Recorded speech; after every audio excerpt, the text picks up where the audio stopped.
વિશ્વના જુદા જુદા ટાઈમ ઝોનમાંથી વૈશ્વિક શ્રોતાજનોને આજની રવિવારની સભામાં આજના વક્તા ડૉક્ટર સ્નેહલ જોશી, એમનો પરિચય આપનાર નીલમ દોશી અને આભાર દર્શન વ્યક્ત કરનાર નીતિનભાઈ ભટ્ટ સહિત આપ સૌનું હું હાર્દિક સ્વાગત કરું છું.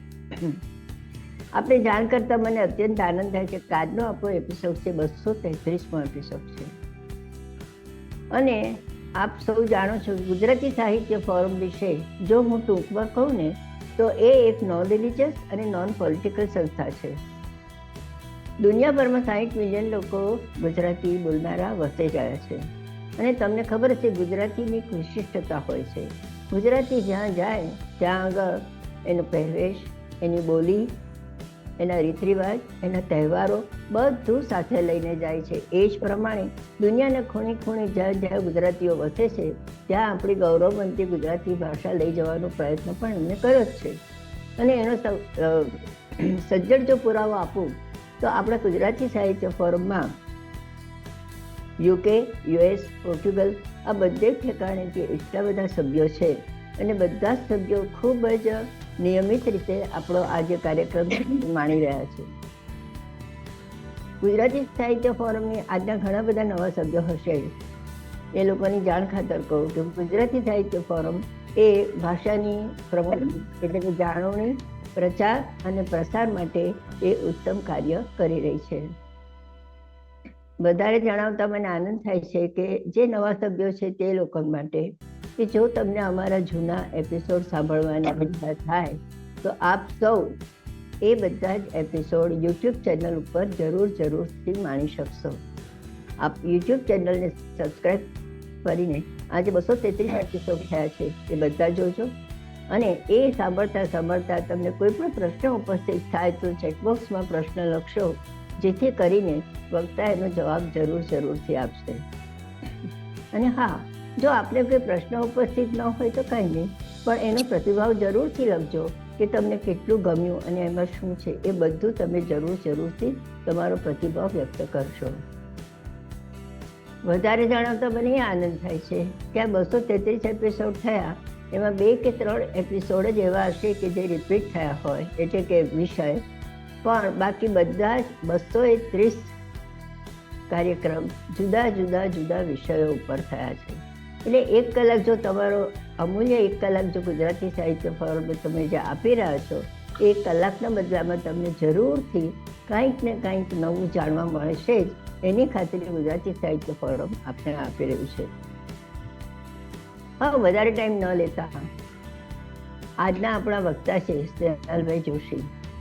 તેઓ સંસ્કૃતમાં પ્રોફેસર છે અને એમનો જે વિષય છે આજનો એ કાલિદાસ વિશે બોલવાના છે. તો આવો એમનો પરિચય માટે હું નીલમ દોશીને વિનંતી કરું છું કે તેઓ આજના વક્તા ડૉક્ટર સ્નેહલ જોશીનો પરિચય આપે. આભાર કોકિલાબેન. આદરણીય કોકિલાબેન અને ઉપસ્થિત સૌ મિત્રોને સાદર વંદન.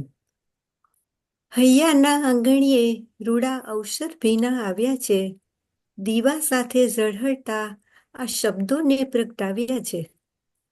આ શબ્દો છે આપણા યુવા કવિ શ્રી ડૉક્ટર સ્નેહલ જોશીના. યસ, સ્નેહલભાઈ શબ્દોને દીવાની જેમ પ્રગટાવીને પોતાનો પોતિકો અજવાસ પાથરતા આવ્યા છે. સ્નેહલ જોશી એટલે અમારા પોરબંદરનું અણમોલ ઘરેણું. એમ જરાયે અતિશયોક્તિ સિવાય હું અધિકારપૂર્વક કહી શકું, કેમ કે એમના ઉત્સાહ, ધગશ અને એમની કાવ્ય નિષ્ઠાની હું સાક્ષી રહી છું.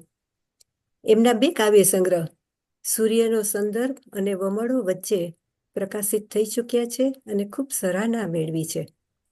દેવભાષા સંસ્કૃત સાથે ભાવનગર યુનિવર્સિટીમાંથી MAમાં ગોલ્ડ મેડલ મેળવનાર સ્નેહલભાઈએ PhDનો વિષય પણ કેવો યુનિક અનોખો પસંદ કર્યો છે. સંસ્કૃત ભાષામાં લખાયેલી ગઝલ તેમણે PhD કર્યું છે અને ગુર્જર પ્રકાશન દ્વારા પ્રકાશિત એ પુસ્તકને યોગ્ય રીતે સાહિત્ય અકાદમીનું પ્રથમ પારિતોષિક મળ્યું છે. ભારતમાં પહેલી જ વાર આ પ્રકારનું સંશોધન થયાનો યશ તેમને ફાળે જાય છે. નરસિંહ મહેતા યુનિવર્સિટીમાં તેઓ PhDના ગાઈડ છે અને હાલમાં 4 વિદ્યાર્થીઓ તેમના માર્ગદર્શનમાં PhD કરી રહ્યા છે. ગુજરાતમાં અનેક જગ્યાઓએ 44થી વધારે કવિતાની વર્કશોપ દ્વારા નવોદિતોને કાવ્ય લેખન અંગે તેઓ માર્ગદર્શન આપતા રહ્યા છે. પૂજ્ય મોરારી બાપુના અસ્મિતા પર્વ અને ભાઈ શ્રી રમેશ ઓઝા દ્વારા પ્રેરિત સંસ્કૃતિ ચિંતન કાર્યક્રમમાં તેમણે કાવ્યપાઠ અને ઘણા વક્તવ્યો આપ્યા છે. હાલમાં તેઓ પોરબંદરની માધવાણી કોલેજમાં અધ્યાપક તરીકે કાર્યરત છે. ઉપરાંત પોરબંદરની પ્રતિષ્ઠિત સંસ્થા નવરંગ સાહિત્ય સંગીત કલા પ્રતિષ્ઠાનના તેઓ મંત્રી છે અને એ અંતર્ગત જુદા જુદા અનેક સાહિત્યિક કાર્યક્રમોનું આયોજન ઉત્સાહભેર કરે છે. સાહિત્યના અને પ્રેરણાત્મક વક્તવ્યો, મોટિવેશનલ સ્પીકર તરીકે એમનો પ્રખર આશાવાદ એમના જ શબ્દમાં જુઓ ને કેવો સુપેરે વ્યક્ત થયો છે. એની જ પંક્તિ સાંભળીએ. સૌ સારા વાના થશે, ભલે સૂરજ તપતો આ મધ્યે, હમણાં એ આથમશે. અંતમાં તેમના એકાદ બે શેર રજૂ કરીને જ સમાપન કરવું મને ગમશે, કેમ કે કોઈ પણ કવિની સાચી ઓળખ તો તેમનું સર્જન જ હોઈ શકે ને. પ્રેમ ભારોભાર સ્નેહલ ભર અહીં, પ્રેમ ભારોભાર સ્નેહલ ભર અહીં, આ હૃદયનું પાત્ર છલકાતું નથી. તો બાળકો માટેનો તેમનો પ્રેમ કેવી મજાની રીતે વ્યક્ત થાય છે જુઓ. એવી રીતે આ શેર તમને જાય સ્પર્શી, એવી રીતે આ શેર તમને જાય સ્પર્શી, બાળક પરાણે જેમ લાગે કોઈ વાલું, બાળક જેમ પરાણે લાગે કોઈ વાલું. તેમના નામમાં જ સ્નેહ છે તો સર્જનમાં તો સ્નેહ છલકાવાનો જ ને. એટલે તો તેઓ કહે છે, અમે શીખી લીધી છે પ્રેમની આ વર્ણમાળાને, અમે શીખી લીધી છે પ્રેમની આ વર્ણમાળાને, તમે પણ બસ અઢી અક્ષર વિચારી રાખજો વાલા, તમે પણ બસ અઢી અક્ષર વિચારી રાખજો વાલા. તો હૈયાના ઉમળકાથી આપણે સૌ આવકારીએ કવિ શ્રી કાલિદાસ વિશે વાત કરવા માટે અધિકૃત એવા કવિ શ્રી ડોક્ટર સ્નેહલ જોશીને. સ્વાગત છે સ્નેહલભાઈ. Thank you very much Neelamben.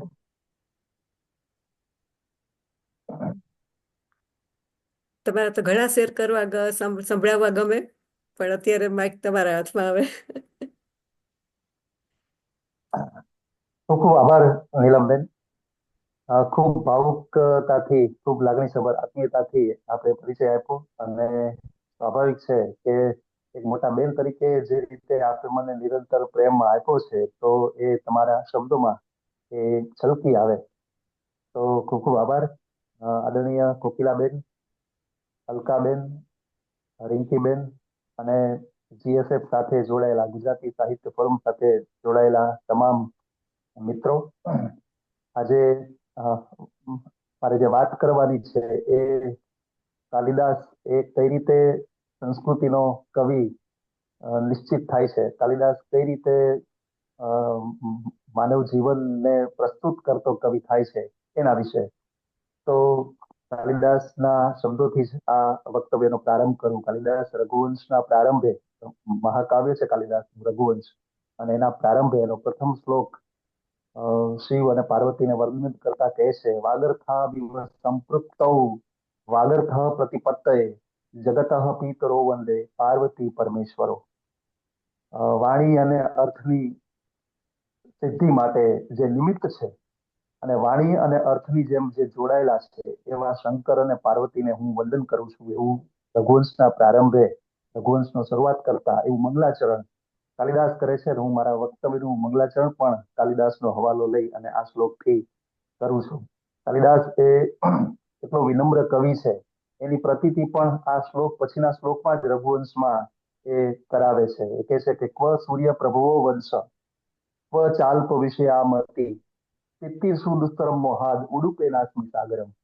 કે છે ક્યાં સૂર્યમાંથી જન્મેલો આ વંશ, ક્યાં ઇક્ષ્વાકુ વંશ, અને ક્યાં અલ્પ વિષય વાળી મારી મતિ. હું તો હોડકું લઈને સમુદ્ર તરવા માટે નીકળો છું. આવો મોટો કવિ, આવો મેજર પોઈન્ટ જ્યારે એવું કહે કે હું તો એક હોડકું લઈ અને આ સમુદ્ર પાર કરવાની ચેષ્ટા કરી રહ્યો છું.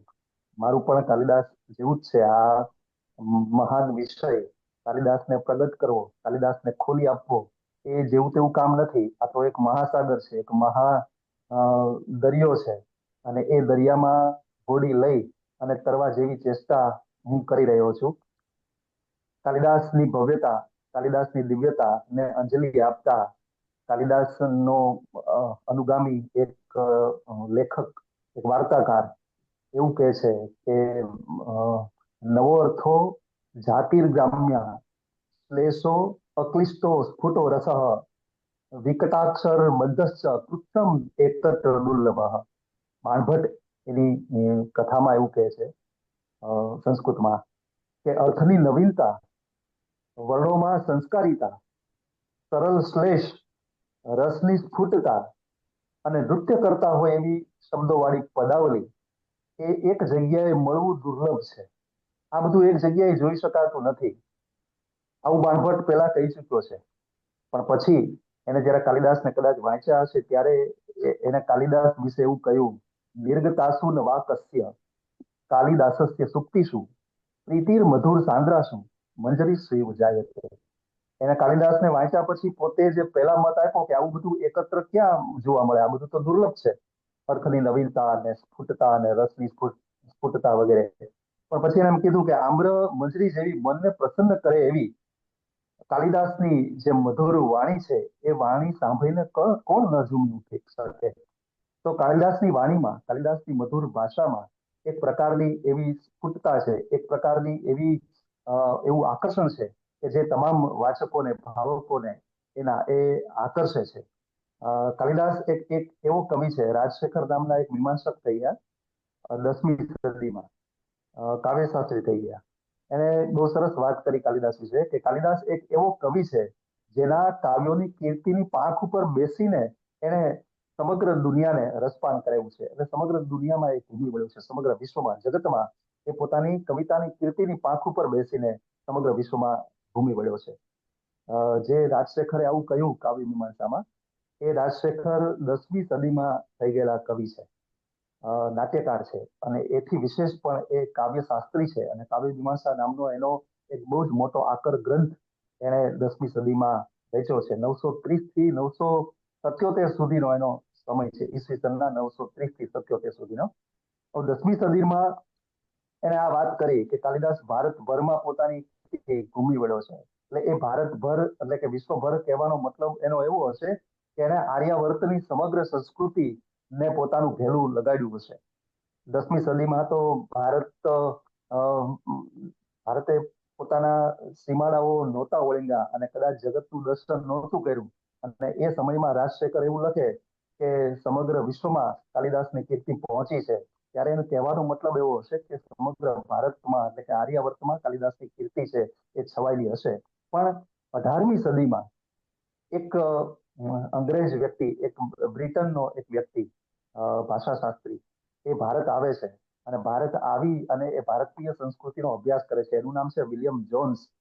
એ વિલિયમ જોન્સ બ્રિટનના લંડનમાં એનો જન્મ 1746માં અને એનું મૃત્યુ કોલકાતામાં 1794માં. આ દરમિયાન એને કોલકાતામાં રહીને ઘણા બધા પ્રાચીન ભારતીય સંશોધનો કર્યા, પ્રાચીન ભારતીય વિદ્યાઓનો અભ્યાસ કર્યો. મૂળ તો એ કોલકાતામાં ન્યાયાધીશ હતા અને એને સૌથી મોટામાં મોટું સંશોધન તો એવું કર્યું કે ભારતની અને યુરોપની જે ભાષા છે એ ભાષામાં બહુ મોટી સિમિલારિટી છે. અને એને સર્વોત્તરી ભાષા બંનેને બતાવી, દર્શી, ભારતની અને યુરોપની ભાષાઓને. અને એક બહુ મોટું સંશોધન કર્યું અને એ સંશોધન સાર્થક થયું. અને ભારત અને યુરોપ વચ્ચે આ રીતે કોઈ પૂર્વેનો સામાજિક સંબંધ છે એવું એને ભાષાના ધોરણો ઉપરથી સાબિત કરી બતાવ્યું. આટલી વાત તો વિલિયમ જોન્સ માટે હું એટલે કરું છું કે 1700 આપણા માટે બહુ ઉત્કૃષ્ટ વાત છે કે 1784માં વિજ્ઞાન શાકુંતલનો એને અનુવાદ કર્યો. કારણ કે એ સમય દરમિયાન એ ભારત હતા અને ભારતમાં આવીને સંસ્કૃત શીખ્યા, સંસ્કૃતનો અભ્યાસ કર્યો અને સંસ્કૃત ભાષાઓનો અભ્યાસ કર્યો, અલગ અલગ તમામ ભાષાઓનો અભ્યાસ કર્યો. અને એ રીતે એને સૌથી વધારે જે રસપ્રદ રહ્યું હોય તો એ ભારતના વેદો, ઉપનિષદો અને કાલિદાસના અભિજ્ઞાન શાકુંતલનો એને અનુવાદ કર્યો. અને એ અનુવાદ એને બ્રિટનમાં સૌ પ્રથમ 18મી સદીમાં છપાયો. ઇંગ્લિશમાં છપાયો એટલે દુનિયાના તમામ દેશોમાં એ અનુવાદ પહોંચ્યો. જે તે ભાષાઓમાં, વિદેશની જે તે ભાષાઓમાં પણ પાછો એનો ફરીવાર અનુવાદ થયો, એટલે ઇંગ્લિશમાંથી જર્મનમાં અને ફ્રાન્સમાં વગેરે. તો આ રીતે કાલિદાસને વિલિયમ જોન્સે વિશ્વ પ્રસિદ્ધ, એટલે 10મી સદીમાં જે રાજશેખરે જાહેરાત કરી હતી કે કાલિદાસ પોતાની કીર્તિથી સમગ્ર જગતમાં ઘૂમી વળ્યો છે, એ વાત 10મી સદીની સાર્થક થઈ 18મી સદીમાં, અને સાચા અર્થમાં સમગ્ર વિશ્વ ઉપર કાલિદાસના કાવ્યો અને નાટકોએ એક એવું ઘેલું લગાડ્યું કે લોકો એનો અભ્યાસ કરતા થયા. જર્મનમાં એનો અનુવાદ થયો, ઇંગ્લિશ સંસ્કૃતનો અનુવાદ વિલિયમ જોન્સે ઇંગ્લિશમાં કર્યો, અને એ ઇંગ્લિશનો અનુવાદ જર્મનમાં ત્યાંના એક બહુ મોટા ભાષાશાસ્ત્રી વિલ્હેલ્મ શ્લેગલ એને જર્મનમાં એ અનુવાદ કર્યો, અને જર્મનમાં એ અનુવાદ વાંચી અને જર્મન કવિ, જે પછીથી કવિ કુલગુરુ કહેવાયા, કવિ ગેટે, એ ગેટે કાલિદાસનું અભિજ્ઞાન શાકુંતલ માથે મૂકીને એ નાચ્યા, અને એ કેવી અદ્ભુત અનુભૂતિ થઈ હશે એમને. તો એવી મહાન પ્રતિભા, એક એવો મેજર પોઈન્ટ આપણી પાસે, આપણી સંસ્કૃતિમાં છે કે જેનું આપણે ગૌરવ લઈ શકીએ, જેના કાવ્યો વાંચીને એમાંથી આપણે જીવન દર્શન મેળવી શકીએ, અને આપણી પ્રાચીન ભારતીય સંસ્કૃતિ શું હતી એનો આપણે અભ્યાસ રસપાન સાથે કરીએ. કાલિદાસ વિશે એક બહુ સરસ મજાનો શ્લોક લખાયો છે. આ કાર્યક્રમનું બ્રોશર જ્યારે રિંકીબેને બનાવ્યું અને મને મોકલ્યું, ત્યારે આ શ્લોક એમાં બ્રોશરમાં એમણે આ શ્લોક મૂકેલો. પણ બ્રોશર એવું આમ ખીચોખીચ થઈ જતું હતું, એટલે મેં એમને કહ્યું કે આ દૂર કરવા જેવું છે. અનુવાદ સાથે એમણે આ શ્લોક મૂકેલો. બીજો એક મારો સ્વાર્થ એ પણ હતો કે આ શ્લોક મને બહુ પ્રિય છે, ને મારે અહીંયા એક કહેવાનો છે પાછો, એટલે બ્રોશરમાં હશે તો પાછું એમાંનો કોઈ ચાર્મ થઈ જાય અહીંયા કહેવાનો. એટલે રિંકીબેનની ક્ષમા યાચના એ માટે કરી લઉં ને, એ શ્લોકને અહીંયા હું પ્રકાશિત તમારી બધાની સામે કરું.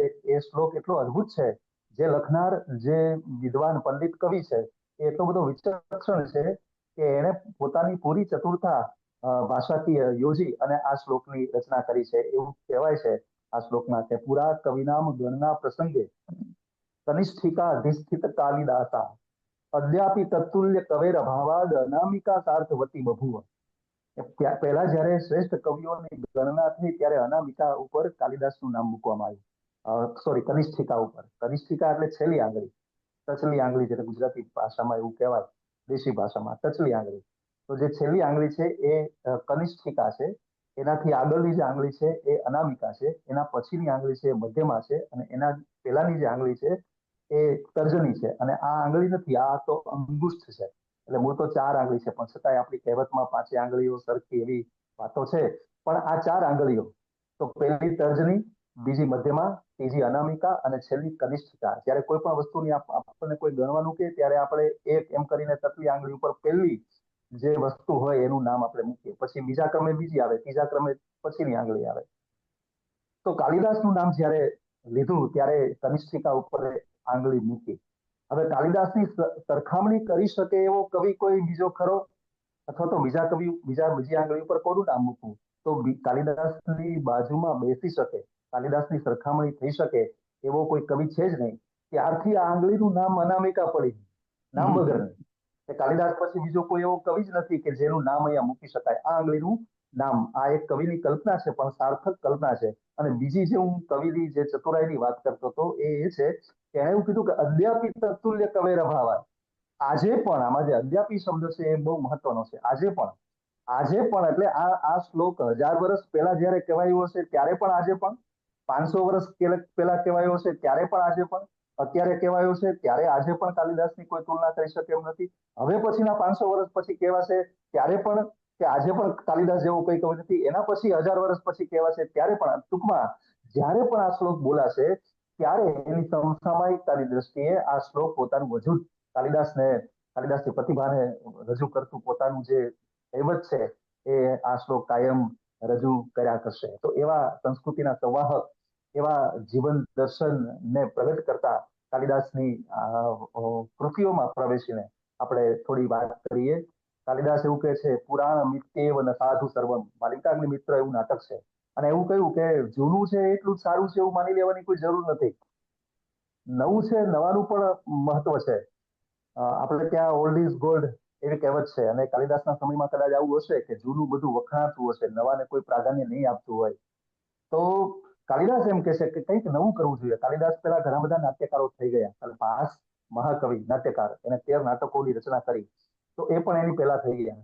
તો એની પહેલા જે બધું ચાલ્યું આવે છે નાટકમાં, એના કરતા કંઈક વિશેષ કરીને, કંઈક નવું કરીને મારે નાટક રચવું છે, મારે કાવ્ય રચવું છે, અને મારા કાવ્યોમાં અને નાટકોમાં મારે કંઈક નવું નવું લઈ આવવું છે. એટલા જ માટે દરેક કાવ્યોમાં કાલિદાસ કંઈક નવીન વસ્તુ પાથરે છે. દરેક નાટકોમાં નાવીન્યતા સભર કેટલાક ઉન્મેષો, આપણને કાવ્યાત્મક ઉન્મેષો કે કથાકીય ઉન્મેષો આપણને આપે છે. એ કાલિદાસની મહાનતા છે. કાલિદાસ છે એ વસુધૈવ કુટુંબકમનો કવિ છે. એના માટે સમગ્ર પૃથ્વી એક કુટુંબ સમાન છે. મને રોમન કવિ વર્જિલને યાદ કરવાનું મન થાય, જેને ઇલિડ નામનું એક મહાકાવ્ય ઈસવીસન પૂર્વે 15મી સદી 17મી સદી આસપાસ લખેલું. એની અંદર જે વિષયો છે, એ વિષયો ને એમાં ક્યાંક વિષાદ છે, ક્યાંક કરુણા છે, ક્યાંક યુદ્ધની વિભીષિકાઓ છે, ક્યાંક નિર્વેદ છે યુદ્ધો થકી. આ બધું જોયા પછી, આ બધું નિરૂપ્યા પછી જે વર્જિલે અંતમાં જે પોતાનો ભાવ પ્રગટ કર્યો છે, જીવન દર્શન પ્રગટ કર્યું છે, એ જીવન દર્શન એ વસુધૈવ કુટુંબકમની ભાવના છે. અને સમગ્ર વિશ્વ એ કુટુંબની ભાવનાથી જ્યારે આ પૃથ્વી ઉપર વસે છે, ત્યારે મનુષ્યના જીવનમાં એક પ્રકારનો ઉત્સાહ, એક પ્રકારનો ઉમંગ આવતો હોય છે, અન્યથા નહીં. તો કાલિદાસ આપણા વ્યાસ જેને મહાભારત લખ્યું, એ મહાભારતની અંદર પણ આ જ છે. 1 લાખ શ્લોકોની અંદર યુદ્ધની ભયાનક વિભીષિકાઓ પાથરી છે. કયો વિષય એવો છે? આમ તો એવું કહેવાય છે કે વ્યાસોચ્છિષ્ટમ જગત સર્વમ, આખું જગતનું જે તમામ સાહિત્ય છે એ વ્યાસનું એઠું છે. એટલે કે વ્યાસે જે બધું કહી દીધું છે 1 લાખ શ્લોકોમાં, એ જ બધું જગતના તમામ સાહિત્યમાં એમ કે પ્રકારે આવતું હોય છે. એ વ્યાસે પણ તમામ વિષયોને નિરૂપ્યા પછી અંતે તો વસુધૈવ કુટુંબકમની ભાવનાને વ્યક્ત કરતું શ્રીમદ ભાગવત પુરાણ એવું સરસ મજાનું ભક્તિ કાવ્ય આપણને આપ્યું છે. તો કાલિદાસ પણ સત્ય, શિવ અને સુંદરને પ્રગટ કરતો એવો કવિ છે. કાલિદાસ સૌંદર્યને પ્રગટ કરતો કવિ છે. કાલિદાસ સૌંદર્યનો આધાર લઈ અને શિવને પ્રગટ કરે છે. કાલિદાસ સૌંદર્યનો આધાર લઈ અને સત્યને પ્રગટ કરે છે. આધાર એક છે એની પાસે સૌંદર્યનો, અને પ્રગટ કરવા માટે એની પાસે કલ્યાણ છે, પ્રગટ કરવા માટે એની પાસે સત્ય છે. એનું સત્ય પણ કેવું હોય છે? કાવ્યાત્મક. એ આપણે આગળ જોઈશું. રવિન્દ્રનાથ ટાગોર એક બહુ સરસ પંક્તિ કહે છે કે આમી કોબી આમી વિચિત્રેર દૂતઃ, હું કવિ છું અને હું સૌંદર્યનો સંદેશ વાહક છું. ઉમાશંકર પણ કહે છે કે સૌંદર્યોપી ઉર્જરણ ગાશે પછી આપ મેળે. તો હું કવિ છું, તો કવિનો ધર્મ શું છે? કવિ છું તો મારો ધર્મ શું છે? તો મારો ધર્મ છે સૌંદર્યનું વહન કરવાનો. હું સૌંદર્યનું વહન કરું છું, અને એ સૌંદર્યના હોડકા ઉપર બેસી અને મારે સત્યને રજૂ કરવાનો છે, મારે શિવને એટલે કે કલ્યાણને રજૂ કરવાનો છે. તો એ કાલિદાસ એક યુગનો, જે તે યુગનો એ સત્વશીલ અને ક્રાંતદર્શી એવો કવિ છે. જે તે કવિ જે તે સમયમાં પોતાની સંસ્કૃતિનું દર્શન, ચિંતવન એ કરતો હોય છે, ને એ રીતે પોતાની સંસ્કૃતિનો પડઘો પોતાની કૃતિઓમાં પડતો હોય છે. કાલિદાસ નો સમય આજથી 2000 વર્ષ પૂર્વેનો છે, અને 2000 વર્ષ પહેલાની જે આપણી આર્યાવર્તીય સંસ્કૃતિ છે, આપણી જે ભારતીય સંસ્કૃતિ છે, એ સંસ્કૃતિનો પડઘો હાડોહાડ એની કૃતિમાં પડતો આપણને જોવા મળે છે. જે આપણી મૂળ સંસ્કૃતિ છે, આપણી વૈદિક સંસ્કૃતિ છે, આપણી ઋષિ સંસ્કૃતિ છે, જે ઋષિ સંસ્કૃતિને આપણે હવે લાવવા માટે તલપાપડ થયા છીએ, કારણ કે અત્યારની સંસ્કૃતિથી આપણે એકદમ પરેશાન થઈ ચૂક્યા છીએ. અને આપણા શિક્ષણોમાં, આપણા સાહિત્યમાં એના તજજ્ઞો એવો પ્રયત્ન કરી રહ્યા છે કે એ સંસ્કૃતિ એમ કે પ્રકારે પાછી આવે, જેને કારણે આપણું જીવન સંસ્કારી બને, જેને કારણે આપણું જીવન છે સત્યમય બને, સુંદર બને, સૌંદર્યદર્શી બને અને કલ્યાણમય બને.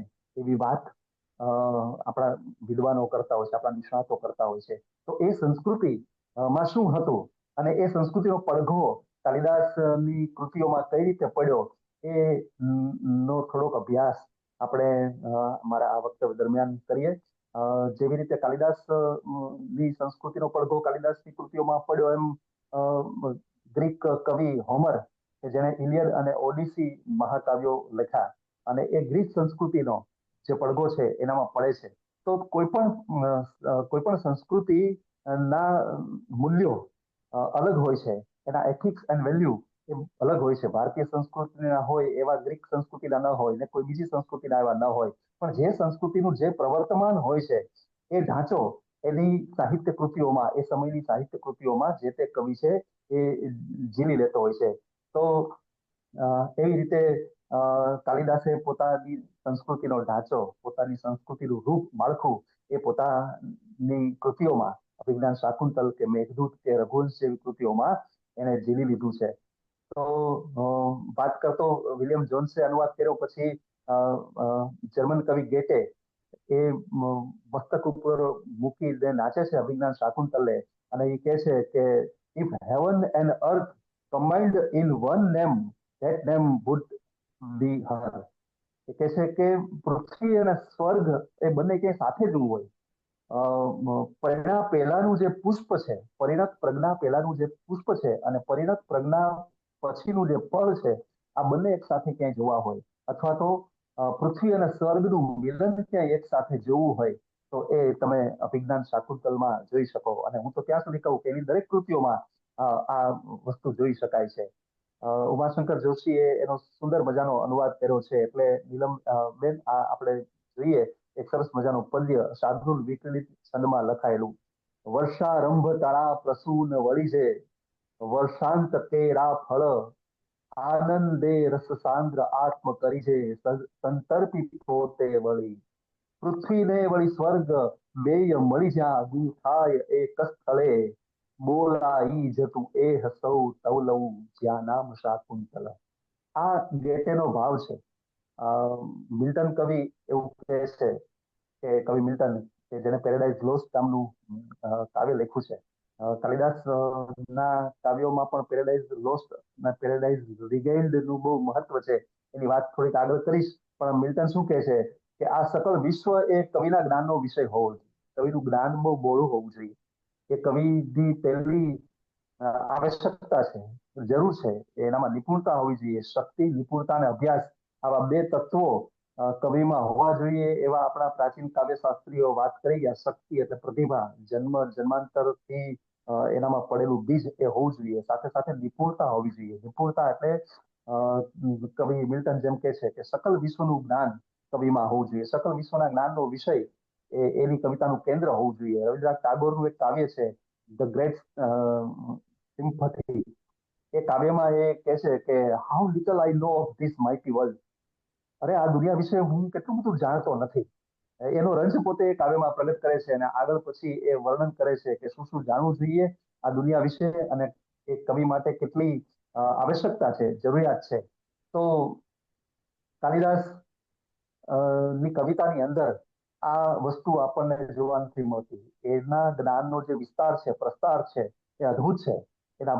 એના કાવ્યોમાં આવતી ભૂગોળ, એના કાવ્યમાં આવતા વૃક્ષો, એના કાવ્યમાં આવતા પહાડો, એના કાવ્યમાં આવતા પ્રદેશો, એના કાવ્યમાં આવતા પ્રાણીઓ, એના કાવ્યના પક્ષીઓ, એના નદીઓ, આ બધા જ નું એ એવું આકલન પોતાની કવિતામાં કરી લે છે. અને જે મેં કહ્યા એ તમામ પ્રકૃતિના તત્વો છે. અને કાલિદાસ તો પ્રકૃતિ ઉપર બેસી અને સમગ્ર સૌંદર્યનું પાન પોતાની કવિતામાં આપણને કરાવે છે. અને પ્રકૃતિ એ કાવ્ય, કાલિદાસના કાવ્યનો મૂળ ધર્મ છે.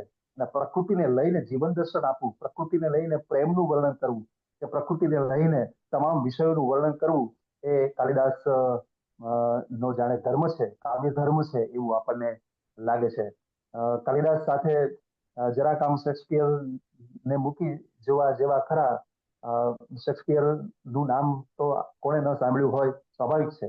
તુલના કરવાનો કોઈ ભાવ નથી, કારણ કે કોઈ પણ બે કવિઓની તુલના હોઈ ન શકે.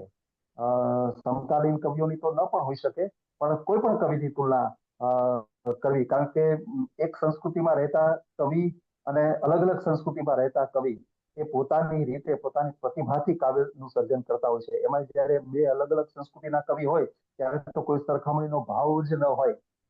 બેન જોન્સન નામના કવિ શેક્સપિયર વિશે એવું કહે છે કે the soul of the age, Shakespeare છે યુગાત્મા છે. કાલિદાસ એ પણ આપણી સંસ્કૃતિનો એક મહાન પ્રતિભાવંત કવિ છે. એ યુગંધર કવિ છે.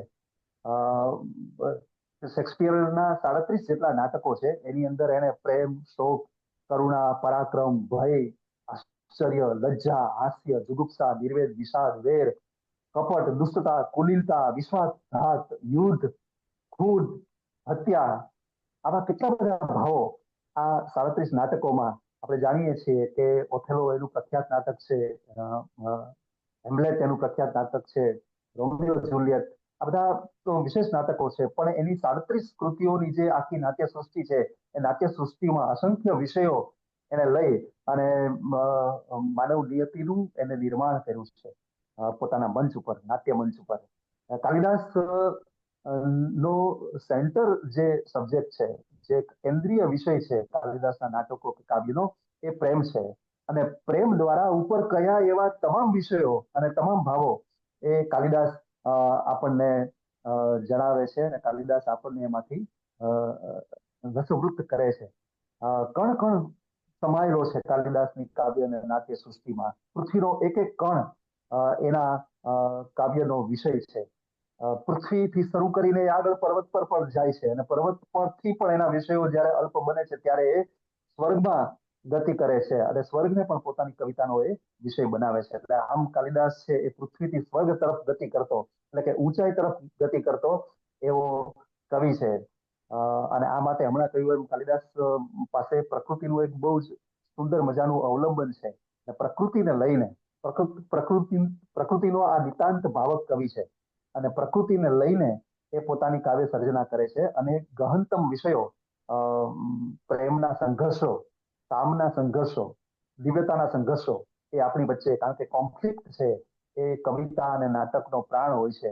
એટલે કોન્ફ્લિક્ટ બહુ જરૂરી છે અને કોન્ફ્લિક્ટ મૂકીને, સંઘર્ષ મૂકીને જીવન દર્શન કરાવવું ભાવકોને, વાચકોને, એ કોઈ પણ કવિનો એ મુખ્ય ધર્મ હોય છે. અને કાલિદાસનો તો એ વિશેષ કરીને એ ધર્મ છે. કાલિદાસે પ્રકૃતિમાં કાવ્યો લખ્યા છે. એટલે કાલિદાસની જે કળા છે, એ કાલિદાસનું જે શબ્દ સ્થાપત્ય છે એ પ્રકૃતિમાં પ્રસરે છે, તપોવન સંસ્કૃતિમાં એ પ્રસરે છે અને એ સંસ્કૃતિમાં રહીને એને કાવ્યો લખ્યા છે. એટલે રાઇડર નામના એક બહુ મહાન લેખક કાલિદાસ વિશે એવું કહે છે કે કાલિદાસની કવિતાને માણવા માટે બહુ તો કઈ નહીં તો થોડાક અઠવાડિયા માનવે બીજા માનવ મેરામાંથી દૂર રહીને જંગલોમાં વિતાવવા જોઈએ. કેટલાક અઠવાડિયાઓ જંગલમાં વિતાવ્યા પછી ખબર પડે કે પ્રકૃતિ શું છે અને કાલિદાસની કવિતા શું છે. એટલે કાલિદાસે પ્રકૃતિ ઉપર મનુષ્યના આત્મસંસ્કારનો વિજય બતાવ્યો છે.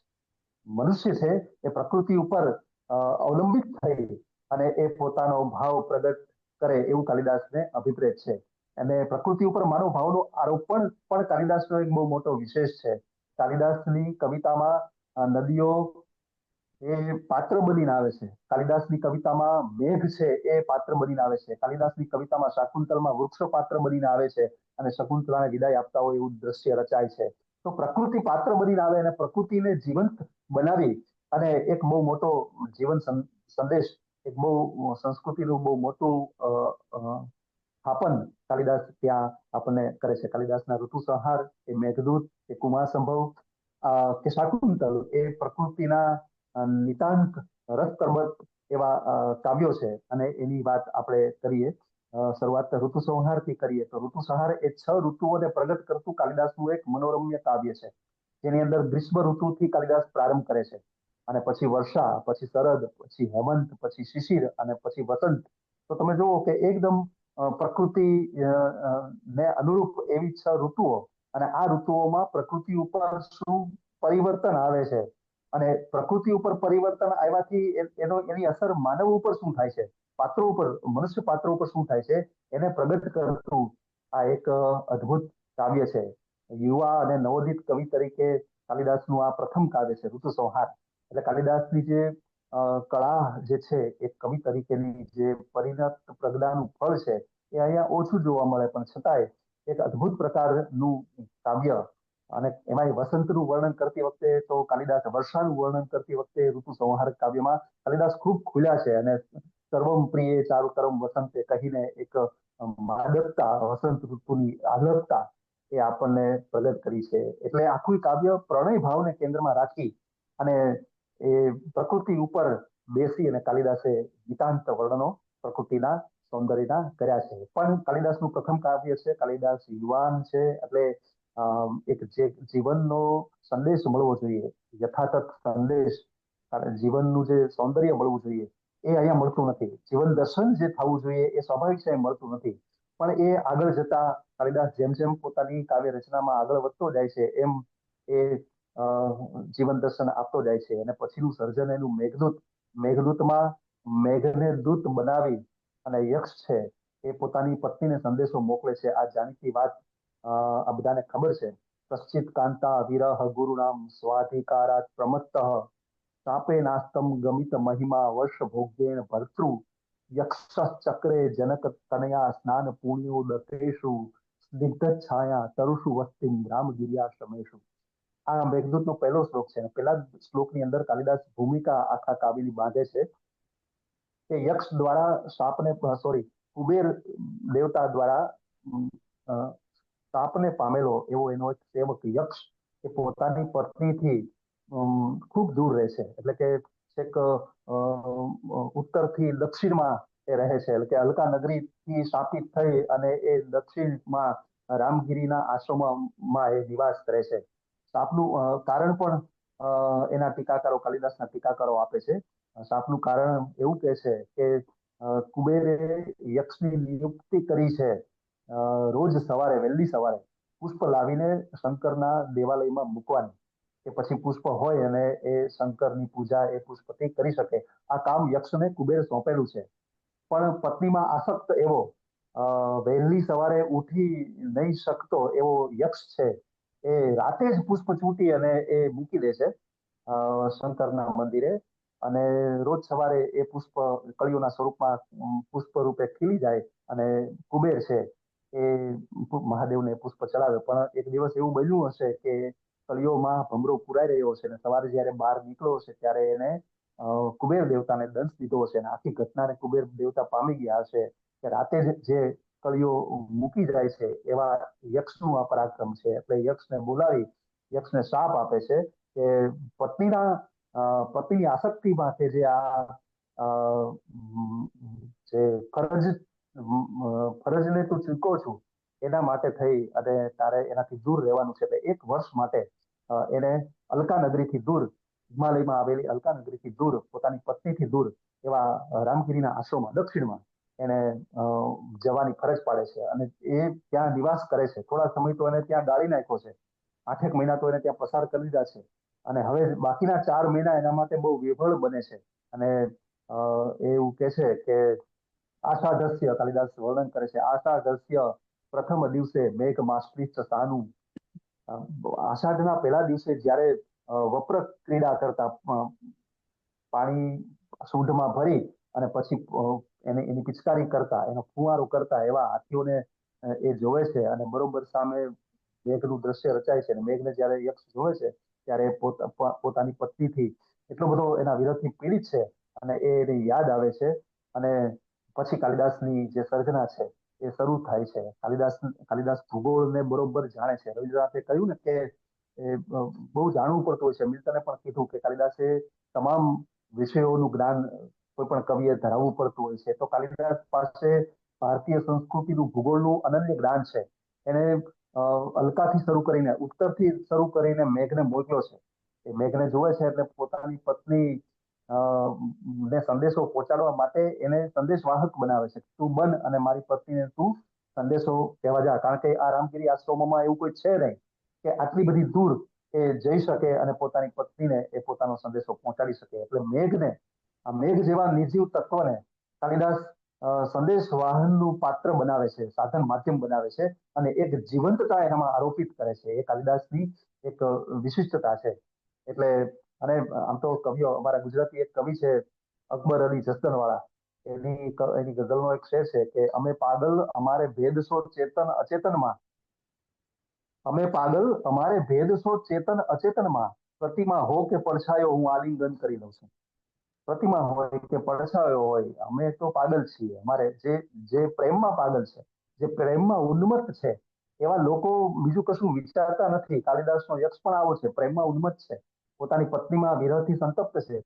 અને એટલા માટે એ મેઘને પણ વિનવે છે પોતાની પત્ની સુધી પોતાનો સંદેશો લઈ જવા માટે. એટલે અદ્ભુત એક પ્રકારનું કાવ્ય કાલિદાસે રચ્યું. એમાં ઇતિહાસ, ભૂગોળ, પ્રકૃતિ, ધર્મ, અધ્યાત્મ આવા તમામ વિષયો સાથે શિલ્પ સ્થાપત્ય જેવા વિષયો એ તમામનું વર્ણન કરીને કાલિદાસ અંતે તો આ જ સંદેશ આપે છે કે પ્રેમમાં ઉન્મત્તતા છે એ પછાડે છે. આ ભાવને એક બીજ રૂપે કાલિદાસે મેઘદૂતમાં મૂકી છે. એ બીજ આગળ જતા સ્ફુટિત થાય છે, એનો છોડ બને છે એની આગલી કૃતિઓમાં. નાનાલાલ બહુ સરસ કહે છે કે મેઘદૂતનું આકર્ષણ જેમ ભોગીઓને છે, કારણ કે મેઘદૂત તો શૃંગાર કાવ્ય છે, એટલે મેઘદૂતનું આકર્ષણ જેમ ભોગીઓને છે એમ યોગીઓને પણ છે, એવું નાનાલાલ કવિ કહે છે. એટલે યોગીને પણ એનું સૌંદર્ય પાન કરવાનું મન થાય, યોગીને પણ આ જીવન સંદેશ આ સંસ્કૃતિમય જીવન સંદેશ મેળવવાનું પ્રલોભન થાય એવા પ્રકારનું કાલિદાસનું આ કાવ્ય છે. એમાં નર્મદા જેવી નદી, ક્ષિપ્રા જેવી નદી, ગંધવતી, વેત્રવતી, નિધિન, કેટલી બધી નદીઓનું કાલિદાસને જ્ઞાન છે. અને એ એના નિશ્ચિત સ્થાનો જે આજે પણ વિદ્યમાન છે, આજની તારીખમાં પણ એ નિશ્ચિત સ્થાનોમાં એ નદીઓ, એ પર્વતો નું વર્ણન કરી અને કાલિદાસ આવું એક ભવ્ય સંસ્કૃતિ પરક કાવ્ય છે એ રચે છે. એટલે મેઘદૂતની ભૂગોળ નથી રહેતી, પણ એ કવિતા બની જાય છે. એટલે કવિતામાં રસાઈ અને એ આવે છે. એટલે મેઘદૂતનો જે કલા પક્ષ છે એ ભૂગોળ છે, પણ મેઘદૂતનો જે ભાવ પક્ષ છે એ સંદેશ છે કે પ્રણયમાં ઉન્મત્ત બની અને નીચે પડવા કરતા ઉપર ઉઠવું એ બહુ જરૂરી છે. પણ આ સંદેશને કાલિદાસ આગળના કાવ્યોમાં બહુ જ ભાવપૂર્વક મૂકી શકાય છે, અને એ કાવ્ય છે કુમાર સંભવ. આ કાવ્યથી કાલિદાસ સંસ્કૃતિના તળિયા સુધી, ભારતીય સંસ્કૃતિના તળિયા સુધી પહોંચ્યા છે. જીવન દર્શનના તળ સુધી કાલિદાસ આ કાવ્યથી પહોંચ્યા છે. તો સાથે સાથે જીવન દર્શનના આકાશને પણ આ કાવ્યથી કાલિદાસ આંબતા હોય એવું આપણને લાગે છે. એટલે મૂળ સંસ્કૃતિનો જે આદર્શ છે, આપણી આર્યાવર્તીય સંસ્કૃતિનો, એ આદર્શ આ કાવ્યમાં ઝીલાયો છે, કુમાર સંભવમાં ઝીલાયો છે. અહીંયા પરિશુદ્ધ પ્રેમની વાત છે, અને વિવાહ સંસ્કૃતિનો આદર્શ, અને લોક કલ્યાણ માટે પ્રજોત્પત્તિ, આ ત્રણના પાયા ઉપર કાલિદાસે પ્રેમ પરિશુદ્ધ હોય એ બહુ જરૂરી છે. પ્રેમમાં અશુદ્ધતા ન ચાલે, પ્રેમમાં પ્રમાદ ન ચાલે, એવું મેઘદૂતમાં તો એ કહી ગયા કે પ્રમાદ છે, એ પ્રમાદને કારણે યક્ષને શાપ મળે છે. પ્રમાદ ન ચાલે, પ્રેમમાં પૂર્ણતા જોઈએ, પ્રેમમાં પરિશુદ્ધતા જોઈએ, અશુદ્ધતા ન ચાલે એવું કાલિદાસ આપણને ખાસ આ કાવ્યથી બતાવે છે. એટલે વિવાહ યજ્ઞનું આ કાવ્ય છે. અહીંયા વિવાહ સંસ્કૃતિનો આદર્શ એ બતાવે છે. એટલે પ્રથમ પ્રેમ, પછી વિવાહ, અને પછી સંતાન પ્રાપ્તિ એટલે કે પ્રજોત્પત્તિ. આ ત્રણ બેઝ એ આ કાવ્યના છે. પ્રેમ પણ કેવો? પરિશુદ્ધ પ્રેમ, અને એ પ્રેમ પરિણતિમાં જન્મે એવું કાલિદાસનું ચિંતન છે. અને એ પરિણતિ એ સંતાન પ્રાપ્તિમાં જન્મે, અને એ સંતાન પ્રાપ્તિ પણ કેવી? લોક કલ્યાણ અર્થે સંતાન પ્રાપ્તિ. એ પણ કાલિદાસ અહીંયા એક ચિંતન આપણી સામે આ કાવ્યની અંદર મૂકે છે. એટલે વોલ્ટર રૂબેન નામના કવિ, આમ જુઓ તો કેટલા બધા પશ્ચિમના વિદ્વાનોએ, મેં ગેટેની તો વાત કરી, વિલિયમ જોન્સની વાત કરી, આ વોલ્ટર રૂબેન, પછી ડોક્ટર એબી Keith, doctor Smith, doctor McDonald, અને એવા તો કેટલાય વિદ્વાનો કે જેને કાલિદાસની કવિતાઓ પર અભ્યાસ કરીને પશ્ચિમમાં કાલિદાસ શું ચીજ છે એ લોકોને બતાવ્યું છે. એટલે વોલ્ટર રૂબેન એવું કહે છે કે glorious song of the Indian bride, કાલિદાસનું જે કાવ્ય છે એ ભારતીય કુમારિકાનું એક પ્રતિભાવંત કાવ્ય છે, એક ગાન છે, એક ગીત છે. એટલે એ કુમારિકા પછી પરિણતિમાં પ્રવેશે, અને એ પરિણતિ જ્યારે સંતાન પ્રાપ્તિમાં લોક કલ્યાણ અર્થે ઉત્પન્ન થતી પ્રજા એમાં પરિણમે, ત્યારે કાલિદાસનો જે સાર્થક ધર્મ છે એ પ્રગટ થાય છે. એટલે ગૃહ માંગલ્યનો આ કવિ છે. લગ્ન જીવન, લગ્નની અવસ્થા, એનું નિરૂપણ એ કુમાર સંભવનો મુખ્ય વિષય બનીને આવે છે. પણ લગ્ન પૂર્વે કાલિદાસ કહે છે કે પ્રેમ કેવો હોવો જોઈએ, તો એની વાત જરા કથા સંદર્ભ તમને આપી દઉં તો પાર્વતીના પિતા એ ઈચ્છે છે, હિમાલય, કે મારી પુત્રીના લગ્ન શંકર સાથે થાય, અને એ માટે શંકરને જ્યાં કૈલાસ પર તપ કરે છે ત્યાં શંકરની સેવા માટે એને નિયુક્ત કરે છે. એ દરમિયાન કાલિદાસે તો પાર્વતીએ તો પોતાનું સૌંદર્ય શિવને બતાવવા માટે જવાનું છે કે જુઓ હું કેવી સૌંદર્યવાન છું, અને તમે જ્યારે તમારી સમાધિમાંથી મુક્ત થાઓ અને તમારા નેત્રો જ્યારે ઉદ્ઘાટિત કરો ત્યારે તમે મને જુઓ, મારું સૌંદર્ય જુઓ અને મારો પાણી ગ્રહણ તમે કરો એવા ભાવથી એની સેવા કરવા માટે જાય છે પાર્વતી, અને કરે પણ છે. શંકર તો નિત્ય નિરંતર પોતાની સમાધિમાં વ્યસ્ત છે. આ બાજુ એવું બને છે કે પૃથ્વી ઉપર તારકાસુર નામનો એક અસુર છે, અને એ અસુરના ત્રાસથી સમગ્ર પૃથ્વી એ ત્રાહિમામ પોકારી ઉઠી છે. ત્યારે દેવતાઓ બ્રહ્મા પાસે જઈ અને તારકાસુરના વધ માટે કશુંક કરવાની વાત કરે છે. ત્યારે બ્રહ્મા કહે છે કે એ તો અમરત્વ પામેલો દાનવ છે તારકાસુર, તો એ નહીં થઈ શકે. પણ શંકરના લગ્ન જો પાર્વતી સાથે થશે અને એનાથી જે બાળકનો જન્મ થશે એ બાળક એ આ તારકાસુરનો વધ કરી શકશે. માટે શંકરના કાર્તિકેય, હા, તો શંકરના લગ્ન પાર્વતી સાથે થાય એવી નિયોજના તમે કશી કરો. આવું જ્યારે દેવતાઓને સૂચન કરે છે, ઇન્દ્રને સૂચન કરે છે, ત્યારે ઇન્દ્ર કામદેવને તૈયાર કરે છે. અને કામદેવ પોતે પોતાના મિત્ર વસંત સાથે, એની પત્ની રતિ સાથે આવે છે. અને શંકર નું તપ ભંગ થાય, કારણ કે તપ ભંગ થાય તો એ પાર્વતીને જુએ. પોતાનું સંમોહન બાણ જો શરીર ઉપર એ છોડે અને તો એ પાર્વતીને જુએ અને પછી પાર્વતીના લગ્ન શંકર સાથે થાય એવું કામદેવ ઈચ્છે છે. એટલે કામદેવ એ પોતાના મિત્ર સાથે, વસંત સાથે, પોતાની પત્ની રતિ સાથે આવે છે અને પોતાનું સંમોહન બાણ છે એ ચલાવે છે શંકર ઉપર. અને બરોબર થોડો સમય માટે શંકરના ચિત્તમાં વિકાર જન્મે છે.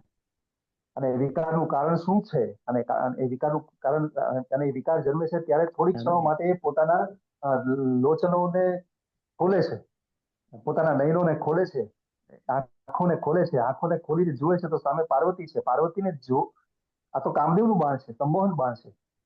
સંમોહન બાણમાં તો દેવતાઓને પણ ચલિત કરવાની શક્તિ છે. એટલે પાર્વતીને જુએ છે તો ક્ષણિક થોડીક ક્ષણો માટે એ વિકાર અનુભવે છે, એ ચલિત થાય છે.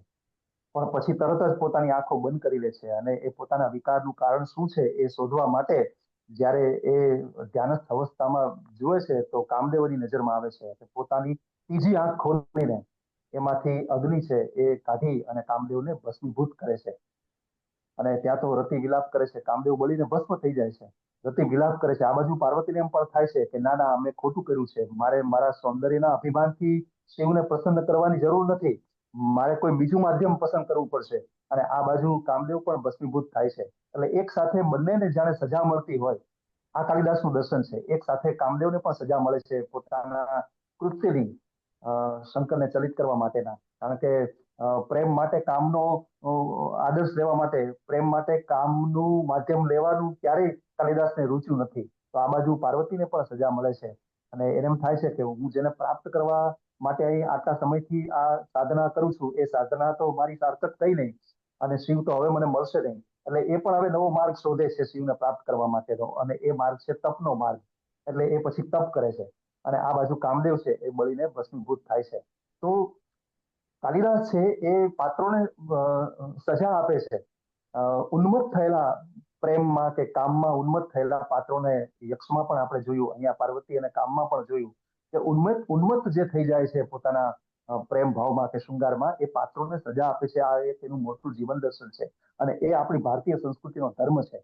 એટલે પછી પાર્વતી નવો માર્ગ અપનાવે છે, તપનો માર્ગ અપનાવે છે. અને તપનો માર્ગ અપનાવી અને પછી શિવને પ્રાપ્ત કરવા માટેના પ્રયત્નો કરે છે. એ પોતે શરૂઆતમાં ફળ ખાઈને તપ કરે છે, પછી એમ થાય ફળ પણ નથી ખાવા, એટલે પાંદડાઓ ખાઈને પછી એ તપ કરે છે. પાંદડાઓ પણ મૂકી દે છે ખાવાના, અને એમનેમ શિયાળો, ઉનાળો ને ચોમાસું ભર વરસાદમાં એ તપ કરે છે, ઉનાળાની ગરમીમાં એ તપ કરે છે, શિયાળાની ઠંડીમાં એ તપ કરે છે. પાંદડાઓ પણ ખાવાનું છોડી દીધું અને તપ કરે છે. એટલે અપર્ણા એવું પાર્વતીનું નામ પડ્યું છે. અને એ પછી જ્યારે એના તપથી શિવ પ્રસન્ન થાય છે ત્યારે એના લગ્ન એ શિવ સાથે થાય છે. તો એ તપનો આદર્શ, આ તપ કરીને, શ્રમ કરીને, પરિશ્રમ કરીને કશું પ્રાપ્ત કરવાની, તપ કરીને કશું પ્રાપ્ત કરવાની કાલિદાસની વિભાવના છે, કાલિદાસનું જીવન દર્શન છે. એ કુમાર સંભવ કાવ્યમાં પ્રગટ થાય છે. અને ત્યાંથી પૂરું નથી થતું. એ તપ કર્યા, પ્રેમને તપ કર્યા પછી પ્રાપ્ત કરવો, કારણ કે તપ બહુ જરૂરી છે. તપની તાવણીમાં તવાઈને પાત્રો છે એ શુદ્ધ બને છે. શુદ્ધતા બહુ જરૂરી છે. પાત્રો છે પ્રારંભમાં એ કેવા હોય છે? ઉન્મત્ત હોય છે. પ્રારંભમાં પ્રમાદી હોય છે. પણ પછી જ્યારે પ્રેમની તાવણીમાં તવાય છે, સંઘર્ષમાં મુખાય છે, જ્યારે શાપનો ભોગ બને છે, ત્યારે એ કષ્ટ સહન કરે છે, અને એ આકંઠ કષ્ટ સહન કર્યા પછી જે એને મળે છે એ તપની તાવણીમાં તવાઈને મળેલું સુવર્ણ પ્રાપ્ત કરે છે એના પાત્રો. એટલે કાલિદાસને આ અભિપ્રેત છે. સામાન્ય બુદ્ધિ, સામાન્ય એવી વિચારધારા વાળું મારું પાત્ર ન હોય, અને હોય તો પછી એને આ શુદ્ધતા પ્રાપ્ત કરીને પછી પ્રેમને પ્રાપ્ત કરવાનો છે, પછી એને સંતતિને પ્રાપ્ત કરવાની છે. એવો એક બહુ મોટો આદર્શ એ આપણી સંસ્કૃતિનો કાલિદાસ આ કાવ્યમાં મૂકી આપે છે. એટલે એક ભવ્ય કાવ્ય ની શરૂઆત કુમાર સંભવથી અથવા કાલિદાસની આ રચનાઓથી થાય છે, અને એક બહુ મોટા આદર્શ આપણને કાલિદાસ અહીંયા આપે છે. તો જેવી રીતે કામની વાત કરી, કામ તો કેવો હોવો જોઈએ, તો કાલિદાસ શંકર ભગવાન અને કામદેવની જે સંઘર્ષ છે, એ સંઘર્ષમાં કાલિદાસ એવું કહેવા માંગે છે કે કામ છે એ ધર્મ સંગત હોવો જોઈએ. કૃષ્ણ ભગવાને ગીતામાં એવું કહ્યું કે ધર્મા વિરુદ્ધો ભૂતેષુ કામોસ્મી ભરતર સભા. ધર્મથી અવિરુદ્ધ હોય એવો હું કામ છું. હે અર્જુન, કામ તો છું, પણ કેવો? ધર્મથી અવિરુદ્ધ, એટલે કે ધર્મ સંગત, ધર્મ સાથે જોડાયેલો એવો હું કામ છું. તો ધર્મ સાથે જે કામ પાત્રો નિભાવી જાણે છે, એ પાત્રો કાલિદાસના પાત્રો છે, અને કાલિદાસ પોતાના પાત્રો પાસે આ અપેક્ષા રાખે છે. અને હમણાં જ કોકિલાબેને કહ્યું એમ કાર્તિકેય, તો એ કાર્તિકેયનો પછી જન્મ થાય છે. એટલે શિવ અને પાર્વતીનો પ્રેમ પછી એના વિવાહનું પણ એક અદ્ભુત સંકલન કાલિદાસે કુમાર સંભવમાં કર્યું છે. અને એ વિવાહ પછી સંતાનનો જન્મ પણ બહુ જરૂરી છે, અને એ સંતાન પણ કેવો? એ લોક કલ્યાણ માટે ઉત્પત્તિ પ્રજા, લોક કલ્યાણ માટે જન્મતી પ્રજા, એ કાલિદાસને અપેક્ષિત છે. એટલા માટે જ શાકુંતલમાં તમે જુઓ તો શકુંતલા અને દુષ્યંતનો પુત્ર એ ભરત, કે જે ભારતીય સંસ્કૃતિનો ભવ્ય રાજા બની અને ભારતીય સંસ્કૃતિને સુસંસ્કૃત બનાવે છે, એવો એક રાજા જોઈએ. કે લોક કલ્યાણ કરવા વાળો કોઈ સંતાન પણ જોઈએ, એ પણ કાલિદાસનો આદર્શ છે. પ્રેમ પણ જોઈએ, પરિણતિ પણ એટલે કે લગ્ન પણ જોઈએ, અને સાથે સાથે આ સંતતિ પણ જોઈએ, આદર્શ સંસ્કૃતિ પણ જોઈએ, લોક કલ્યાણ કરી શકે એવી સંતતિ પણ જોઈએ. એ પણ કાલિદાસનું મહત્વ છે. અને એટલા માટે જ રઘુવંશના જે રાજાઓનું વર્ણન કર્યું, એ રાજાઓમાં દિલીપ, રઘુ, અજ, પછી રામ, દિલીપનો પુત્ર રઘુ, એનો પુત્ર અજ, એનો પુત્ર દશરથ, એના પુત્ર રામ, આ રીતે વર્ણન કર્યું ને. એક ભવ્ય આદર્શ રાજા કેવો હોવો જોઈએ, એક આદર્શ અને ઉર્જાવાન મનુષ્ય કેવો હોવો જોઈએ, એ આ રાજાઓનું માનવ ચરિત્ર નિરૂપી અને કાલિદાસે આપણને એક આદર્શ પૂરો પાડ્યો છે. કાલિદાસ માણસને ઉર્જાવાન જોવા ઈચ્છે છે, એ માણસને તેજસ્વી જોવા ઈચ્છે છે, એ સંસ્કૃતિવાન જોવા ઈચ્છે છે. અને એટલા માટે થઈને આપણી પાસે શિવનો આદર્શ મૂકે છે, આપણી પાસે રામનો આદર્શ રઘુવંશમાં મૂકે છે, આપણી પાસે દુષ્યંતનો આદર્શ મૂકે છે, આપણી પાસે દિલીપ જેવા રાજાનો આદર્શ. દિલીપ રાજા પણ પ્રારંભે ઉન્મત્તક છે, ઉન્માદયુક્ત છે. એ પણ સ્વર્ગમાંથી જયારે પાછો ફરતો હોય છે, ત્યારે પૃથ્વી ઉપર આવી અને એ કામધેનુની અવગણના કરે છે, અને એના માટે એને શાપ મળે છે. એટલે એને સંતાન થતું નથી. પછી એ સંતાનની પ્રાપ્તિ માટે વશિષ્ઠ ઋષિના આશ્રમમાં 21 દિવસ રહી અને એ આકંઠ ગાયની સેવા કરે છે, અને ત્યારે પછી એને પુત્રનો જન્મ થાય છે, અને એને ત્યાં રઘુ નામનો પુત્ર જન્મે છે. તો ત્યાં પણ શાપ આપ્યો છે દિલીપને. તો પ્રારંભિક જે ઉન્મત્ત અવસ્થા છે, ઉન્મત્ત અવસ્થામાંથી બહાર નીકળી અને તમે પ્રેમની કે કામની ચારણીમાં ચડાઈને તવાઈને પરિશુદ્ધ બનો, એ કાલિદાસને અપેક્ષિત છે. તો એવી રીતે કાલિદાસનો સંદેશ જે છે, જીવન દર્શન છે, એ સત્યનું છે, સત્યના માર્ગ ઉપર ચાલવાનું છે. કાલિદાસનું જે સંદેશ છે એ ધર્મનો છે, સહિષ્ણુતાનો છે, ચારિત્રનો છે. તો એ રીતે અલગ અલગ આપણે જોયું કે યક્ષને શાપ મળે છે. શાપ કાલિદાસની કવિતામાં પાત્ર બનીને આવે, નાટકમાં પાત્ર બનીને આવે, અને જાણે એ સાથે સાથે ચાલતો હોય કથા વસ્તુમાં, એવું આપણને ભાસ થાય, એવું આપણને લાગે. તો દિલીપને શાપ આપ્યો છે, પત્નીમાં આસક્ત એવા યક્ષને પણ શાપ આપ્યો છે. પુરુરવા એક અલગ જ નાટક છે, વિક્રમ ઉર્વશીય, પુરુરવાને શાપ આપ્યો છે, ઉર્વશીને શાપ આપ્યો છે. તો આવા શાપ આપીને શકુંતલામાં દુર્વાસા ઋષિ એને શાપ આપે છે શકુંતલાને, અને એ રીતે શાપના તત્વથી પાત્રોમાં રહેલી જે દૂષિતતા છે, એ દૂષિતતાને કાલિદાસ ખેંચી લે છે અને એને પરિશુદ્ધ બનાવે છે, એને યોગ્ય બનાવે છે, એને લાયક બનાવે છે, એને પ્રેમને લાયક બનાવે છે, એને પરિણતિને લાયક બનાવે છે, અને પ્રજોત્પત્તિ માટે હવે એ લાયક છે, હવે એની સંતતિ છે એ લોક કલ્યાણના કાર્યો કરશે, એવી પ્રતીતિ કાલિદાસ કરાવે છે. તો એ કાલિદાસની બહુ મહત્વની અને એક આદર્શ ભૂમિકા આપણને એના નાટકોમાં એ જોઈ શકાય છે. તો શાકુંતલતા તો એવા પ્રકારનું નાટક છે અભિનય આપણે શાકુંતલ હવે કે એમાં ટાઈમ જોજો સર પ્લીઝ. હા બિલકુલ બિલકુલ, હું પૂર્ણાહુતિ કરી દઉં 5 મિનિટમાં. તો શકુંતલા અને દુષ્યંતના પાત્રોને લઈને કાલિદાસે સંઘર્ષને નિરૂપો છે. ત્યાં સત્યની સામે સત્યનો સંઘર્ષ. દુષ્યંત અને શકુંતલા પ્રથમ દ્રષ્ટિએ પ્રણયમાં પડે છે તપોવન ભૂમિમાં, કણવ મુનિની તપોવન ભૂમિમાં, અને ત્યાંથી એમનો પ્રેમ પ્રારંભ થાય છે. પછી એ વિવાહ પણ કરે છે, ગાંધર્વ વિવાહ. એટલે કોઈને પૂછ્યા વડીલોને વગર, પોતાના પિતાને પૂછ્યા વગર, કણવ ઋષિને પૂછ્યા વગર, અને એ રીતે પ્રણયમાં આસક્ત યુવાન બંને હૈયાઓ બને છે. અને પછી શું થાય છે તો કે પછી પેલી કસોટીનો કાળ આવે છે, પછી પેલા સંઘર્ષનો કાળ આવે છે. એટલે દુર્વાસા ઋષિ આવી અને જે દુષ્યંત એને મૂકીને જતો રહ્યો છે હસ્તિનાપુર પોતાના રાજ્યમાં, એવા પતિના વિચારોમાં જે ડૂબેલી છે એવા ઋષિને એ ધ્યાન નથી આપતી, એવા ઋષિને સાંભળતી નથી, અથવા તો એની અવગણના કરે છે, ઉપેક્ષા કરે છે. તો એવો ઋષિ એને શાપ આપે છે દુર્વાસા, કે તું જેને યાદ કરે છે તને ભૂલી જશે. એટલે અને વાસ્તવમાં બને પણ એવું, કણવ ઋષિ જયારે આવે છે આશ્રમમાં અને શકુંતલાને વિદાય કરે છે હસ્તિનાપુર, અને હસ્તિનાપુર જઈને રાજાના મહેલમાં એ ઉભા રહે છે દરબારમાં, ત્યારે દુષ્યંત એને ઓળખતો નથી. એ શકુંતલાની જે અવસ્થા છે એ તો પ્રેગ્નન્ટ છે, સગર્ભા છે, અને એ અવસ્થામાં શકુંતલા જે ફેસ કરે છે આ સંઘર્ષને, કાલિદાસે નિરૂપેલા, શાપથી નિરૂપેલા સંઘર્ષને ફેસ કરે છે, એ એના માટે પરિશુદ્ધતાનું એક પ્રવેશ દ્વાર છે. ત્યાંથી એ પરિશુદ્ધતામાં પ્રવેશ કરે છે. પછી તો એ સ્વર્ગમાં જતી રહે છે ને ત્યાં પોતાના બાળકને જન્મ આપે છે. અને ત્યાં પછી સ્વર્ગમાં દુષ્યંત જાય છે ત્યારે ઘણા બધા વર્ષો વીતી ગયા છે. શકુંતલાનું બાળક પણ બહુ મોટું થઈ ગયું છે, સર્વદમન. પણ શકુંતલાનું સૌંદર્ય છે એ હવે દુષ્યંતને એના બાળકમાં દેખાય છે, સર્વદમનમાં દેખાય છે. તો સર્વદમન પણ એક એવો જે આગળ જતા ભરત નામ પામે છે અને ભારત નો રાજા બને, સમગ્ર ભારત વર્ષનો જે રાજા બને છે એમાં એ રૂપાંતરિત થાય છે. તો કાલિદાસનું આ કેથાર્સિસ છે કે જાણે દુષ્યંત પોતાની પત્નીનું જે વર્ષો પહેલા જે પોતાની પ્રિયતમા શકુંતલામાં જે સૌંદર્ય જોયું હતું, હવે આટલા બધા વર્ષો ના સંઘર્ષની તાવણીમાં તવાઈને એ પરિશુદ્ધ બનીને એ શકુંતલાનું સૌંદર્ય હવે કોનામાં જુએ છે, તો એ પોતાના પુત્રમાં સર્વદમનમાં જોવે છે. તો આ કાલિદાસનો બહુ જ મોટો ભવ્ય આદર્શ. રઘુવંશમાં પણ તમે જુઓ, સીતા ભૂયો યથામે જનનાંત રહેતી ત્વમેવ ભરતા ન ચ વિપ્ર યોગ, એવું કે છે. દુષ્યંત પ્રત્યે શકુંતલા ને કોઈ અપરાધ ભાવ રહેતો નથી, એટલે કે દુષ્યંતના અપરાધ ભાવને એ ક્ષમા આપી દે છે. આ સહિષ્ણુતા છે. સીતા પણ રામ પ્રત્યે કોઈ દ્વેષ દાખવતી નથી અને રામના અપરાધોને એક ક્ષમા આપી દે છે. એટલે આવી એક ધૈર્યવાન ઓજસ્વી ગાયિકાઓ કાલિદાસે આપણને આપી છે. તો કાલિદાસ છે એ ભવ્ય સંસ્કૃતિનો એક મહાન કવિ છે એવું મને લાગે છે. આટલી વાત કરતા બહુ ટૂંકો સમય, આમ તો કાલિદાસ જેવા મેજર પોઈન્ટને આટલા ટૂંકા સમયમાં પ્રગટ કરવો એ સ્વાભાવિક છે કે બહુ કપરું કામ છે.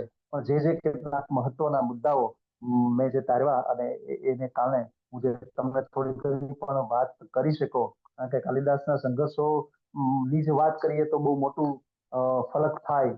શુભ અને અશુભ વચ્ચેના સંઘર્ષો તો દરેક કવિઓના કાવ્યો કે નાટકોમાં હોય. સુંદરની સામે અસુંદર તો હોય, સત્યની સામે અસત્ય તો હોય, પણ કાલિદાસ છે શુભની સામે શુભનો સંઘર્ષ મૂકી આપે છે. અને એમાં એ પોતે જીવન દર્શન કાલવીને આપણી સામે પ્રગટ કરે છે. તો કામદેવ અને શિવ વચ્ચેનો જે સંઘર્ષ છે આ છે કે શિવ પણ સત્ય શુભ છે અને કામદેવ પણ શુભ છે. કામદેવ લોક કલ્યાણ માટે શિવને સંમોહિત કરવા માટે આવ્યા છે, તારકાસુરના ત્રાસ માટે બચાવવા માટે આવ્યા છે. અને સામે શિવ છે એ પણ શુભ છે. આ શુભ અને શુભ વચ્ચેનો સંઘર્ષ આપણી સામે મૂકી દે છે.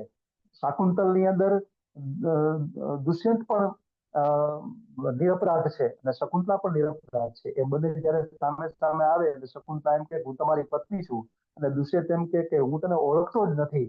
તો ત્યાં પેલું શાપ જે આપ્યો છે કે તારો પતિ તને ભૂલી જશે દુર્વાસાએ, એ બરોબર જાણે જામી ગયો હોય. અને આપણને એવો ભાવ થાય કે અરે બિચારો દુષ્યંત શકુંતલાને ઓળખી શકતો નથી, આપણે એને બિચારો કહીએ. તો આ સત્ય અને સત્ય વચ્ચેનો સંઘર્ષ છે. તો આવા સત્યના સંઘર્ષો ઉપર કાલિદાસની જે નાટ્યકળા છે, કાલિદાસની કાવ્યકળા છે, કાલિદાસનું જે જીવન દર્શન છે એ ઊભું છે. એટલે કાલિદાસે સંપૂર્ણ સંસ્કૃતિની ખેવના કરીને આપણી સંસ્કૃતિને જાણે પોતાના કાવ્યોમાં અને નાટકોમાં દ્રઢમૂળ કરી હોય એવું મને લાગે છે. તો આટલી વાત સાથે હું મારી જે વિષય છે, મારી જે વાત જે છે એને હું અહીંયા પૂર્ણ કરું છું. Thank you. આપ સૌને કંઈ કહેવું હોય. ખૂબ સરસ સ્નેહલભાઈ. મને એમ લાગે છે કે કાલિદાસની એક એક કૃતિ ઉપર એક એક એપિસોડ થઈ શકે એવું લાગી રહ્યું છે. બહુ ટૂંકું ઓકે, બોલાયું છે. મોટી હા. સુરેન્દ્રભાઈને હા જી, સુરેન્દ્રભાઈ, હા, આપણે કૌશલભાઈ બોલતા તો બોલે, પછી હું મારો વારો જો આવે તો ના, મને વાંધો નથી. પહેલા તમે હા જી, કહી. ભલે. Thank you. આપણે સ્નેહલભાઈ, તમે કાલિદાસનો ઘણો સુંદર પરિચય આપ્યો, અને તમે કહ્યું તેમ, અને હમણાં કોકિલાબેને પણ કહેવાની શરૂઆત કરી તેમ, આટલા મોટા કવિ માટે 45 મિનિટ તો ઓછી જ પડવાની, અને એ તો હવે ભવિષ્યમાં ફરી તમારા જેવા વિદ્વાન વક્તાનો લાભ મળે ત્યારે. મારે જે એક મુદ્દો કહેવો છે એ મેઘદૂત માટે છે. મેં ગુજરાતીમાં કિલાભાઈ ઘનશ્યામનો અનુવાદ વાંચ્યો છે અને મને ઘણો જ ગમ્યો. એમ કહું કે હું અભિભૂત થઈ ગયો. અને મેં નાનાલાલનો અનુવાદ પણ વાંચ્યો.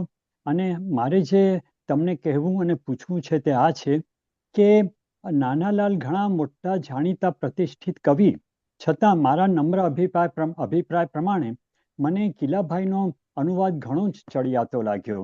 હમણાં જ ગયા વર્ષે આ જ દિવસોમાં હું મુંબઈ હતો, હું અમેરિકા રહું છું, મુંબઈ હતો ત્યારે ગુજરાતી ફાર્બસ ગુજરાતી લાઇબ્રેરીમાં જઈને મેં એમનો અનુવાદ વાંચ્યો નાનાલાલનો. અને અમુક વખતે તો મને લાગ્યું કે he just doesn't measure up with કિલાભાઈ's translation. તો અને કિલાભાઈએ તો એટલો સરસ અનુવાદ કર્યો છે. સારા નસીબે પૂર્વ મેઘના કેટલાક શ્લોકો મને તો મારા રસથી મોઢેથી. મારે કહેવું એટલું જ છે કે તમે પણ એક સંદર્ભમાં કહ્યું તેમ મેઘદૂતની વાત કરતા કે આપણે જાણે કે મેઘની સાથે પ્રવાસ કરતા હોઈએ કે તારા સાથી નભમહી થશે રાજહંસો રૂપાળા, અને ઘણું બધું જે છે આપણે એની સાથે પ્રવાસ કરતા કરતા છેક જ્યારે યક્ષી બેઠી છે કીવા હોશે પૂછતી મધુરું બોલતી સારી કાને, આપણે જાણે કે એના પેલા ગવાક્ષમાં જઈને બેસીએ છીએ એવું લાગે. એટલું સરસ એમનું વર્ણન છે. તો તમે જો નાનાલાલનો અને કિલાભાઈ બંનેનો અનુવાદ જો વાંચ્યો હોય તો તમારે આ બાબતમાં શું કહેવાનું છે સ્નેહલભાઈ? સાહેબ, મારે એટલું કહેવાનું છે, બંનેના જી. અનુવાદ વાંચ્યા છે. આ સિવાય એક મનસુખલાલ સાવલિયાનો પણ અનુવાદ જે હું અત્યારે પાસે જ લઈને બેઠો છું એ પણ મેં વાંચ્યો છે. તો હાજી. આ બધા નાનાલાલની જે શૈલી છે ને સાહેબ, એ બહુ જ પાંડિત્ય સભર છે. એટલે એટલા માટે આપણને ગમે નહીં. અને એની કવિતાઓમાં જે ડોલન શૈલી છે એ ડોલન શૈલી અહીંયા આવી નથી, કારણ કે હાજી. વિષયનું બંધન એમને અહીંયા કદાચ થયું હોય તો એના અનુવાદમાં એ ડોલન શૈલી નથી, અને ઉલટું એમાં પાંડિત્ય વધારે જોવા મળે છે. કિલાભાઈ ઘનશ્યામનો અનુવાદ પણ મારી પાસે છે, મેં વાંચ્યો છે. એ પણ તમે કહો છો અદભુત છે, મને પણ એ વધારે હૃદયસ્પર્શી લાગે છે. કિલાભાઈ એકદમ સહજ રીતે અને આપણી લોકબોલીના શબ્દો, મેં આ પણ અભ્યાસ કર્યો છે એમાં કે આપણી લોકબોલીના શબ્દો લઈને એને અનુવાદ કર્યો છે, જ્યારે પ્રશિષ્ટ શબ્દો નાનાલાલની કવિતામાં છે, એટલે આપણને વધારે રૂચતું નથી. અને કિલાભાઈ ઘનશ્યામનો જે અનુવાદ છે એમાં સહજતા છે, એમાં શબ્દો સરળ છે, એટલા સ્પર્શી જાય છે. અને એક બીજી વાત કહી દઉં કોકિલાબેન, તમને પણ કહું કે મેં એવું વિચાર્યું કે વર્ષોથી ગઝલો લખું છું, મારા ગઝલના સંગ્રહો પણ છે. તો ગઝલમાં મારે મેઘદૂતનો અનુવાદ કરવાનો છે, અને એવું જયારે થશે ત્યારે હું કોકિલાબેનને કહીશ કે આ આપણા મિત્રોને તમે બધાને વહેંચો, અને ગુજરાતી ગઝલમાં આખું મેઘદૂત મારે ઉતારવું છે, ત્યારે એ અનુવાદ પણ હું તમને આપીશ. બહુ સરસ વિચાર છે સ્નેહલભાઈ. We will look forward to it. હાજી, નમસ્તે. નમસ્તે. થેન્ક યુ કોકિલાબેન. કૌશલભાઈ. નમસ્તે સ્નેહલભાઈ.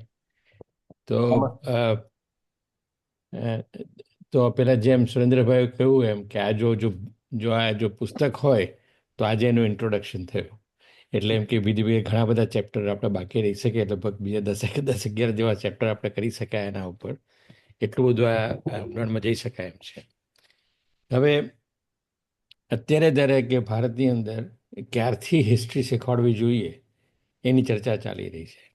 આપણે મોગલથી ચાલીએ છીએ કે નથી, એટલે સ્વાભાવિક છે કે આપણે જ્યારે કાલિદાસની વાત થાય ત્યારે કયા પીરિયડમાં થઈ ગયા એ આપણે જરા જોવું પડે કે કયા પીરિયડ એમનો ગુપ્તા પીરિયડ કે કયો પીરિયડ કહેવાય. તો જો એવું કહેવાય છે કે વિક્રમાદિત્યના દરબારમાં નવરત્નમાંના એક રત્ન કાલિદાસ હતા. તો હવે કાલિદાસની જે કૃતિઓ થઈ એમાં બાકીના 8 રત્નોનો કોઈ પ્રભાવ ખરો કે ભાઈ કે અમરસિંહાનો અમરકોશ કે વારા ઋષિનું ગ્રામર હોય કે શપનાકાનું મીમાંસાનું હોય, એટલે આપણે જે સાઇટેશન કહીએ તો એ લોકોના પુસ્તકોમાંથી ખબર પડે કે આ એ બધા જોડે હતા કે એ કયો યુગ હતો? હા હા, બિલકુલ ખબર પડે છે. બધા સમકાલીનો હતા, એમને વાંચીએ ત્યારે એકબીજાના ઉલ્લેખો કરેલા છે એમણે. એટલે દાખલા તરીકે વરામિહિર છે, શંકુ છે, એ બધાના પુસ્તકોમાં કોઈ એકબીજાના ઉલ્લેખ કર્યા હોય એવા સંદર્ભો આપણને મળે છે. એટલે ચોક્કસ ખબર પડે કે કાલિદાસને એ બધા સમકાલીન હતા. એટલે એ ખાલી કોઈ પૌરાણિક વાત કે કોઈ કાલ્પનિક વાત નથી, પણ વાસ્તવમાં એ હતા એવો આપણને સંદર્ભ મળે. અચ્છા, એક બીજો પ્રશ્ન એવો પણ છે કે કાલિદાસ નામના ઘણા બધા વ્યક્તિઓ થઈ ગયા. એટલે આ એક ચર્ચાનો અને સંશોધનનો વિષય ચાલે છે. વિદ્વાનો હજી એક મત નથી આના ઉપર. એટલે કાલિદાસ એ આ જ હતા કે બીજા હતા, એ પણ એક પ્રશ્ન છે. એટલે કવિ કાલિદાસ એ જ વિક્રમ રાજાના દરબારમાં હતા કે કોઈ બીજા કોઈ કાલિદાસ હતા, એ પણ તો પ્રશ્ન છે જ. પણ આ કાલિદાસ એવો જે શબ્દ જો આપણે લઈએ તો એના સંદર્ભો આપણને એકબીજાના ગ્રંથોમાં જોવા ચોક્કસ મળે છે. અને કાલિદાસનું જે એમ કે મેઘદૂતનું જે વર્ણન છે એના પરથી એવું લાગે કે કાશ્મીરથી આવેલા? એવું લાગે, પણ વિશેષ રીતે તો ઉજ્જૈનીથી આવેલા હોય એવું વધારે નથી. વિદ્વાનોને પણ લાગ્યું છે એના વર્ણનો. બિલકુલ બિલકુલ, કાલિદાસની શૈલી પણ ઉજ્જૈનના એટલે કે માળવાના લોકો જે બોલતા એવા પ્રકારની બોલી કાલિદાસની છે એવું પણ વિદ્વાનોનું સંશોધન છે. અને એક સંદર્ભ એવો પણ છે કે જ્યારે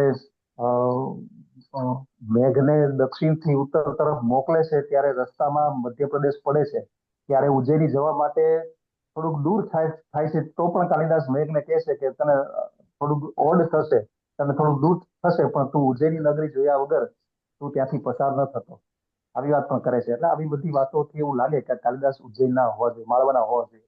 માળવાની જે શૈલી છે ને એ વિદર્ભ, માળવા એ વિદર્ભ પ્રદેશ કહેવાય. તો કાલિદાસની શૈલી આ વિદર્ભ પ્રદેશની છે. એટલે કાલિદાસની વૈદર્ભી શૈલી છે. અને વૈદર્ભી શૈલી કોઈ પણ શૈલી છે જે તે લોકોની બોલી ઉપરથી કવિઓના કાવ્યોમાં આવતી હોય. એટલે એ પ્રદેશની બોલી કાલિદાસના કાવ્યોમાં આવે છે. એટલે એવું પણ કહી શકાય કે કાલિદાસ એ વિદર્ભના હોઈ શકે, એટલે કે એ ઉજ્જૈનના હોઈ શકે. હોપફુલી આપણા સ્કૂલના કરિક્યુલમમાં આ બધું ઉમેરાય, કારણ કે ભણ્યા જ નથી આ તો. Thank you.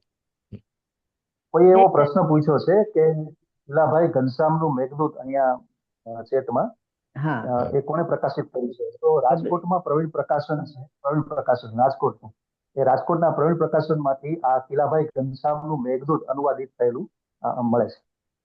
હવે એ જ ભાઈ સમીરભાઈ ખાંડવાળા છે, એમણે જ આ પ્રશ્ન પૂછ્યો છે કે કુમાર સંભવ અનુવાદ ગૌતમ પટેલે કર્યો છે, કુમાર સંભવનો. પણ બીજા બધાના અનુવાદ ગુજરાતીમાં થયા છે? નહીં થયા હોય તો શા માટે? હા, એ કુમાર સંભવ તો એક તો આ બધા મહાકાવ્યો બહુ લાંબા હોય છે. એટલે કુમાર સંભવ તો 17 સર્ગનું મહાકાવ્ય છે. એટલે 17 સર્ગનું મહાકાવ્ય આખું અનુવાદિત કરવું એ બહુ જ અઘરું કામ છે. એટલે પણ નહીં થયા હોય. પણ ગૌતમ પટેલે એનો અનુવાદ કર્યો છે. અચ્છા, એ અનુવાદ થયા હોય તો એ પાછો ગદ્યાનુવાદ છે. એટલે માત્ર ભાષાંતર થયું છે ગુજરાતી, અનુવાદ નથી થયા. જ્યારે કિલાભાઈ ઘનશ્યામનું જે જયેન્દ્રભાઈ હમણાં જે શ્લોકો ગાઈને જે કહ્યું ને, એ તો સમશ્લોકી અનુવાદ છે. એટલે કિલાભાઈ ઘનશ્યામે મેઘદૂત મંદાક્રાંતા છંદમાં લખાયો છે, તો ગુજરાતીમાં મંદાક્રાંતમાં એનો અનુવાદ કર્યો છે, પદ્યમાં, કાવ્ય સ્વરૂપ. જ્યારે ગૌતમભાઈએ તો એનો ગદ્યાનુવાદ કર્યો છે, એટલે એનું ભાષાંતર કર્યું છે. આખા કુમાર સંભવનો અનુવાદ ક્યાંય નથી. ઓકે, પદ્યાનુવાદ ક્યાંય નથી. એમણે તમારી આ સ્પષ્ટતા બદલ આભાર વ્યક્ત કર્યો છે. ભગીરથભાઈ મજમુદાર, સાંભળો છો? હા જી, બોલો બોલો. સ્નેહલભાઈ, તમારું કામ ઘણું કપરું હતું. કાલિદાસને 45 મિનિટમાં એની અનેક કૃતિઓ, એની અનેકવિધ શક્તિઓ એને કેવી રીતે આપો. પણ મારો ધંધો તબીબનો છે, પણ મને મૂળથી સંસ્કૃતમાં રસ છે. એને પરિણામે અત્યારે મારો આખો શું છે કે એ વખતની સંસ્કૃતિના કેટલાક મૂલ્યો અત્યારે પણ અત્યારની સંસ્કૃતિમાં સ્થિર છે, અને એ બંનેની અસ્થિરતા અને સ્થિરતા વચ્ચેનો પુલ બાંધવો એ મારું મુખ્ય છે. દાખલા તરીકે તમે જે કહ્યું એ પહેલા હું મેઘદૂત માટે કહું કે this is A very fascinating coincidence કે અહીંયા ડોક્ટર સંચેટી છે. ડોક્ટર સંચેટીના ફાધર એ રાજસ્થાનમાં રેલવે અધિકારી હતા, પણ આખું એમની કારકિર્દી દરમિયાન હું ક્યારે રાજીનામું આપું અને ક્યારે હું મેઘદૂતનું ટ્રાન્સલેશન કરું એ એમનું હતું. એટલે એ પછી એમણે 18 યુરોપિયન ભાષામાં મેઘદૂતનું ટ્રાન્સલેશન કર્યું છે, યુરોપિયન ભાષામાં 18 મારી પાસે. અને એ એમના પુત્ર સંચોટી અને એમના દીકરાના લગ્ન, ત્યારે મેં કહ્યું કે આ લગ્ન હું તો કરાવીશ કે જો એના દાદા અહીંયા હોય તો, કારણ કે એ સંસ્કૃતના પ્રખર જ્ઞાતા છે. એ લગ્નને દિવસે મેં જોયું કે તિથિ હતી આષાઢ મહિનાનો પહેલી તિથિ. એટલે મેં કહ્યું કે હું આ કહીશ કરો, પણ આમના દાદાને હાર્ટ એટેક ના આવે એટલું જોજો તમે, કે આષાઢસ્ય પ્રથમ દિવસે મેઘમાશ્લિષ્ટઃ. આવા પ્રસંગો અત્યારે પણ જૂના અને નવા જમાનાને સગા બને છે, પણ કાલિદાસના કેટલાક સત્યો છે ને એ સનાતન સત્યો છે. દાખલા તરીકે એને કહ્યું છે મેઘદૂતમાં કામાર્તાહી પ્રકૃતિ કૃપણા ચેતના ચેતનેશો, જે બધું તમે બહુ ઇલેબોરેટ કરીને બતાવ્યું. અને સાથે સાથે કેટલાક છે એ પ્રશ્નાત્મક છે.